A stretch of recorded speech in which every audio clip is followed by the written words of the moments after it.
how's it going, everyone? It is Skullzi here with the latest gaming news, rumors, and speculation, and today's video is going to be a big one. Perhaps not big in terms of video length or video girth, but big as in we just got some more information about Starfield straight from Bethesda, and we actually got a surprising amount of new information as well, all involving some of the various locations and even the factions within Starfield. This news basically came out of nowhere, and I definitely wasn't expecting to be breaking down new Starfield information when I woke up this morning, so let's not waste any more time and get to today's content. First off, this information was actually sent out via email a little while ago to anyone who has subscribed to the Constellation email list. By joining Constellation, we all got not only a free IRL spaceship, complete with a clone of Todd Howard on board, forever holding copies of Skyrim for us to enjoy, but at the same time, we got access to new pieces of information like the 3 short videos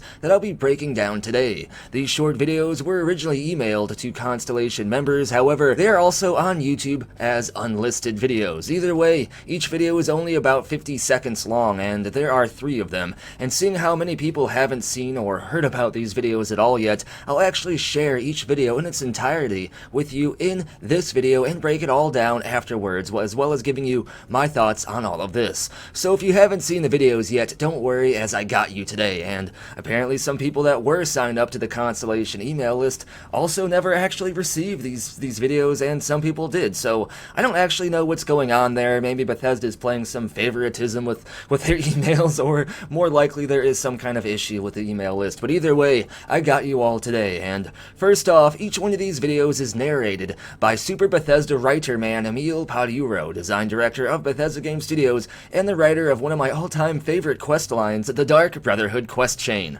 Emil seems to be very passionate about the Starfield project, and actually a lot of developers are, including Todd Howard himself. This is Todd Howard's dream project after all, and it seems like Emil has been wanting to make a game like this for a long time too, so if that doesn't get your hype assuming direct control, then I don't know what ever would. But the first Emil narrated video is titled Starfield, Location Insights, Development Commentary, New Atlantis. I'll go ahead and play the entire video for you before breaking it down. That way anyone who hasn't seen these yet doesn't need to go chase down a bunch of different links somewhere just to actually watch these first. Here is the New Atlantis video.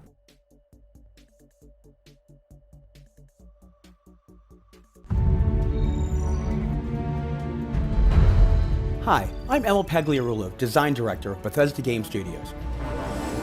What you're looking at here is the spaceport of the city of New Atlantis, the capital city of the United Colonies, or UC, the most powerful, established military and political faction in the game. The city is a true melting pot, and its residents come from every race, creed, and ethnicity. In a lot of ways, New Atlantis is a true reflection of the future of our world.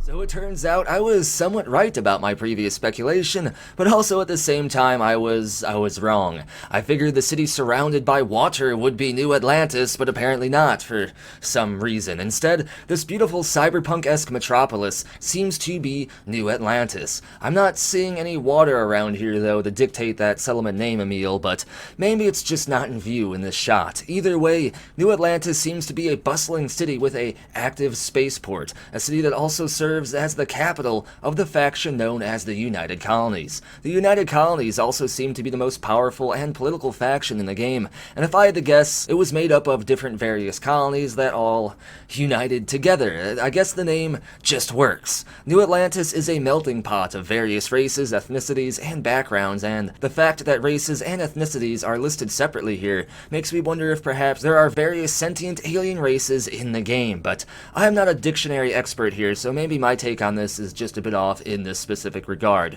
Either way, the United Colonies and New Atlantis represents the future of mankind and Earth according to Storytime man Emil. Seems like the United Colonies will be the largest faction in the game for sure, and likely one of the main sources of all of our quests and missions. I kind of have the feeling that we probably won't go against the United Colonies, especially because we do get United Colony reports as seen in the E3 2021 trailer, but I could be wrong about that. There is another faction called the Freestar Collective though, and originally I speculated that perhaps the player can either side with the UC or the Freestar Collective, but maybe we can instead play both sides here. And as for the Freestar Collective, that brings us to our next little Bethesda video here.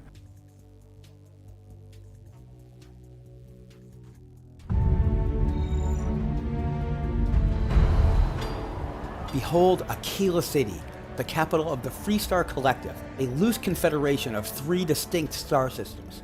The city itself is home to a variety of people, but they all have one thing in common. They believe in the sanctity of personal freedom and individuality. Aquila City is walled for a reason, and stepping outside those walls means facing the deadly Ashta, alien predators that are a cross between a wolf and a velociraptor. So this cool settlement that seems to look like a combined vibe of both Star Wars and Fallout actually is the city of Aquila, the capital of the Freestar Collective, who are a loose confederation of colonies from 3 different star systems. And if I had to guess, the Freestar Collective probably doesn't get along all that well with the United Colonies. One reason I say this is because Emil states that the Freestar Collective values the individual freedoms and identities of their people, which leads me to believe that perhaps the UC doesn't. Otherwise, why would Freestar even exist in the first place? Feels like the United Colonies might be the Empire, and Freestar might be the rebels, so to speak. Aquila is a walled city for a reason, as well as the wilderness outside of its walls are very dangerous, full of hostile alien life known as the Ashta, who are alien predators that are a cross between a wolf and a velociraptor apparently, which sounds kind of intimidating, and I totally understand the walls now. Seems like Aquila will be a somewhat high-level area, but still fairly interesting. I'm looking forward to seeing the different types of people we can meet there, but now let's move over to the final Bethesda video, talking about what I thought originally would have been New Atlantis, but instead it's called Neon, which is actually pretty dope and is my favorite settlement so far.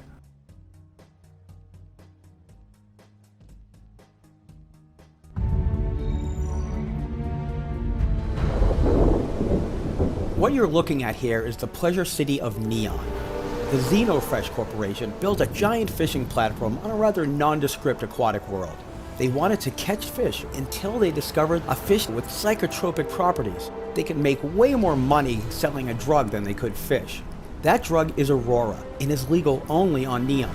People come from all over to experience it and everything else Neon has to offer.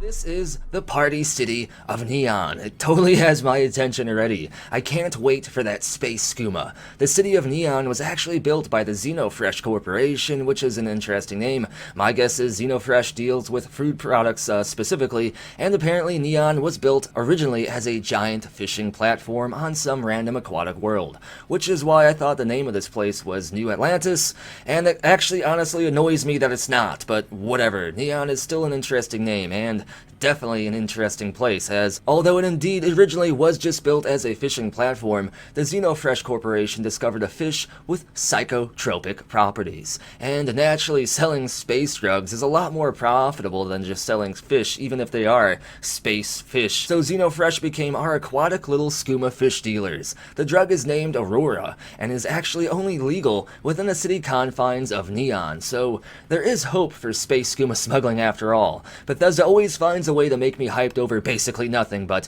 because of Neon being the only legal place to do Aurora, lots of people from all over the place come to this city to partake in those northern lights. Also, Neon has plenty of other party offers to tempt tourists as well, so needless to say, I'm going to be spending a lot of time in Neon. And one interesting thing here is apparently corporations in the Starfield lore must have a lot of power if they're able to just basically determine what is illegal within their own settlements. Some pretty big cyberpunk vibes in that regard, but these are all the videos that Bethesda has showed us recently. Although they were rather short, we got a lot of information about the actual locations and factions within Starfield from these videos, actually more information than we ever got before, so in a way, this is one of the largest, if not the actual largest, Starfield information dump ever. And I hope Bethesda continues to do these little videos up until E3 2022, as, other than videos like these, I don't think we'll actually get much new Starfield information or anything at all until E3 2022. 2022, but fear not, because I believe E3 next year, in terms of Bethesda, will be all focused on Starfield, and we can be sure to see Todd Howard on stage again with his Indiana Jones leather jacket again, finally showing us some of that Starfield gameplay. Either way, that finishes up everything that I wanted to talk about in today's video. Let me know what your favorite settlement is down in the comments below, as well as let me know what you think about all this, and as always, please give the video a thumbs up, as that helps the channel out a lot. And if you want to stay in the know when it comes to gaming information, be sure to subscribe, and if you're already subscribed, double check to make sure that you still are. And if you want to help grow the channel and the community, be sure to share the video, as sharing content is the best way to help grow a channel and a community. And finally, if you want to go above and beyond to support the channel and the community, you can support the channel over on Ko-fi, Patreon, or here on YouTube as an exclusive channel member. I am starting up a huge, gigantic Skyrim stream soon, and anyone who has supported the channel will get to directly interact with the Skyrim stream. You can summon animals for me to fight, you can make things difficult, you can help me out, it'll be a fun time, but in order to do that, you just have to either donate during the stream or support the channel previously. Links for all this and more are down in the description below, and as always, thank you for watching. Be sure to tune in next time, when I'm going to be busy with these fish, these Aurora fish. They're gonna be my new thing now.